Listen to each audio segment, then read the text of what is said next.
Hello दोस्तों, Dhruvesh classes से मैं गुरी सर आपका हार्दिक स्वागत करता हूं। आज हम क्लास +2 की जो हम एनसीईआरटी एक्सरसाइज लास्ट टाइम कर रहे थे उसके कुछ एक सम हम आगे करने जा रहे हैं। देखते हैं हम पहला सम हमारे लिए क्या आता है। आज हमारे पास सम रहेगा 1.3 चेक दी रेशो ऑफ। इसने कहा कि check the ratio of k E square upon ji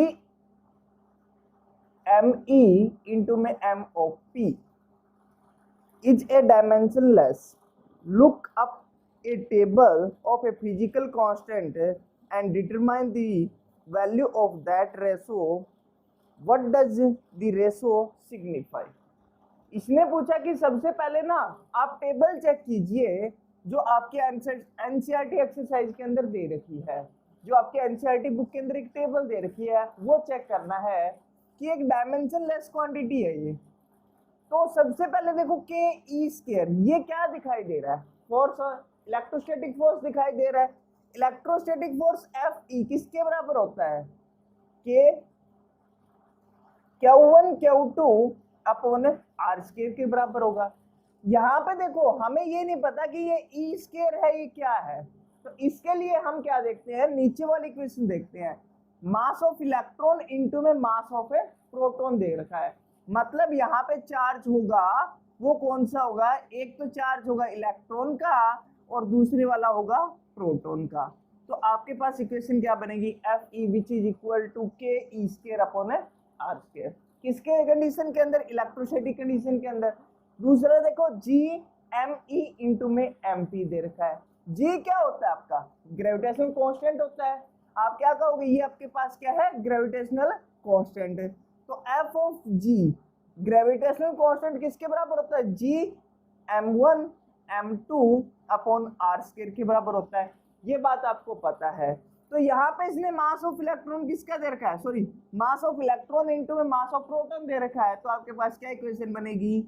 ji m of e into में M p upon are square. तो ये दोनों रेशो किस चीज की आई है आपके पास? ये पता करना था ये रेशो किसकी है? Force of electrostatic upon force of gravitation की क्या आपके पास है? ये रिलेशन है। तो आपके पास क्या बन गया? K E square upon are square upon G M E into में M p upon are square. R square से आर स्क्वायर क्या हो गया? कैंसिल आउट हो गया। तो आपके पास रेशो आ गई के ई square upon G M E into में एम पी के बराबर क्या आ गया आपके पास है? रेशो आ गई। तो ये क्या है आपके पास? एक डायमेंशनलेस क्वांटिटी है। इसको सिग्निफाई करना है। सिग्निफाई करना है तो एक ई क्या होता है? इलेक्ट्रॉन या प्रोटॉन पे चार्ज कितना होता है? 1.6 इंटू में 10 की पावर माइनस 19 कूलम। ई की वैल्यू कितनी आई आपके पास है? 1.6 इंटू में 10 की पावर माइनस 19 कूलम। के की वैल्यू क्या होती है? के किसके बराबर होता है? 9 इंटू में 10 की पावर 9 न्यूटन मीटर स्क्वायर पर कूलम स्क्वायर के बराबर होती है। अब नीचे किसकी है? जी की वैल्यू पता करनी है। जी किसके बराबर होता है? 6.67 इंटू में 10 की power minus 11 newton metre square पर किलोग्राम स्क्वायर के बराबर होता है।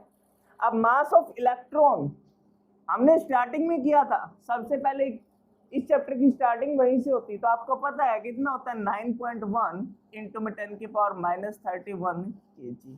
मास ऑफ प्रोटॉन 1.672 इंटू में 10 की पावर माइनस 27 kg के बराबर होता है। ये हमने सभी की वैल्यू निकाल ली। तो अब F e upon F of G निकालते हैं, दोनों की रेशो निकालते हैं। तो इस इक्वेशन के अंदर हम क्या रख देते हैं? ये वाली वैल्यू रख देते हैं। 9 इंटू में 10 की पावर कितनी आ गई आपके पास? 9 के की वैल्यू। ई की वैल्यू कितनी है आपके पास? यहाँ पे देखेंगे कितनी आई है? इंटू में 1.6 है इंटू 10 की पावर माइनस 19 का स्क्वायर अपॉन ग्रेविटेशन कांस्टेंट की 6.6 है। मान लीजिए आप अप्रोक्स में 10 की power minus 11। Mass of electron की वैल्यू कितनी है? 9.1 इंटू में 10 की पावर माइनस 31 इंटू में मास ऑफ प्रोटॉन की वैल्यू कितनी है आपके पास? 1.6 है इंटू में 10 की पावर -27। ये वाली वैल्यू आपके पास है आ चुकी है। अब इस इक्वेशन को हम क्या कर लेते हैं, सोल्व आउट कर लेते हैं। देखो 9.1 ये है, 9 ये है, तो क्या होता है अप्रोक्स में है, तो हमने क्या कर दिया अप्रोक्स में इसको काट दिया। 1.6 कितने यहाँ पे 2 टाइम्स है, तो 1 टाइम्स हमने यहाँ पे काट दिया। कितने टाइम्स काटा है, 1 टाइम्स, याद रखना। अब आपके पास क्या क्या बच गया वो लिख लेते हैं।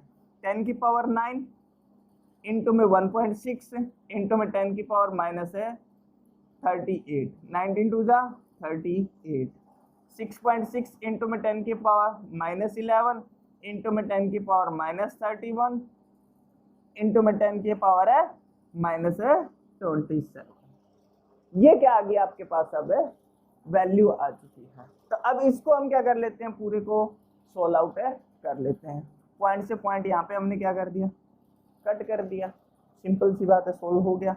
तो अब बड़ा आसान है, देखो 10 की पावर 9 है, तो कितने में से 38 में से गया, 29 बच गया। अब आपके पास यहाँ पे कितना बचता है, 29। देखो यहाँ पे कहीं पे भी 29 है नहीं है, तो ये देखो मैंने यहाँ से कितनी काट दी, ये काट दिया। इससे मैंने क्या काट दिया, ये वाला भी कट गया। कितनी रह गई अब आपके पास, 10 की पावर है 2 रहेगी। इसमें से मैंने 10 की पावर 2 क्या कर दी, कम कर दी। तो यहाँ पे 10 की पावर कितनी रह जाएगी, देखो नीचे आएगी तो क्या होगी, कम हो जाएगी ना। 10 की पावर 2 कम हो जाएगी, कितनी हो जाएगी, 10 की पावर 9 बचेगी। तो 10 की पावर -9 और 10 की पावर है -30, कितनी आ गई, 10 की पावर ऊपर जाएगी 40 हो गया, इंटू में 16/60 तो इसको पूरे को सोल्व करो कितनी आएगी, 2.27 इंटू में 10 की पावर है 39। ये वैल्यू क्या आएगी अप्रोक्स में, आपके ये वाली वैल्यू मिलेगी। तो आप क्या कर सकते हो, इस इक्वेशन को ऐसे सोल्व कर सकते हो। ये था आपका क्वेश्चन है 1.3। अगला क्वेश्चन आता है इसके अंदर 1.4 या फोर्थ क्वेश्चन कह सकते हो आप। Explain the meaning of statement electric charge of a body is quantized. A part ने क्या कहा कि आपको एक्सप्लेन करके बताना है कि जो स्टेटमेंट दी थी हमने प्रॉपर्टीज ऑफ चार्ज के अंदर, क्या कि electric charge of a body is quantized, क्या होगा आपका, क्वांटाइज्ड होगा, उसको एक्सप्लेन करना है। और बी पार्ट में इसने पूछा why can ignore quantization of charge when dealing with A macroscopic या लार्ज स्केल चार्ज, कि हम उस चीज को नेग्लेक्ट क्यों कर देते हैं, इग्नोर क्यों कर देते हैं क्वांटाइजेशन ऑफ चार्ज को, कौन से मैक्रोस्कोपिक लेवल पे, मैक्रोस्कोपिक लेवल पे, या फिर हम कह सकते हैं लार्ज स्केल के ऊपर। तो सबसे पहले हम देखते हैं ए पार्ट। ए पार्ट हमने प्रॉपर्टीज ऑफ चार्ज के अंदर पढ़ चुके हैं कि चार्ज हमारा क्वांटाइज्ड होता है, चार्ज इज क्वांटाइज्ड। कब होगा, बेसिकली होता क्या है, क्वांटाइज्ड कब कहेंगे हम चार्ज को, देखो इस बॉडी से इस बॉडी के अंदर चार्ज क्या होता है आपका, ट्रांसफर होता है। तो नेट चार्ज हम कब निकालते हैं, कोई बॉडी का नेट चार्ज हम कब निकालेंगे, हमारे पास इक्वेशन थी क्या हुई, is equal two plus minus है एन ई, कि नेट चार्ज होगा वो क्या होगा, मल्टीपल ऑफ इंटीग्रल, ये क्या आपका integer, multiple of integer of A charge into में 1 इलेक्ट्रॉन। हम किससे मल्टीप्लाई कर देते हैं, 1 इलेक्ट्रॉन से मल्टीप्लाई कर देते हैं।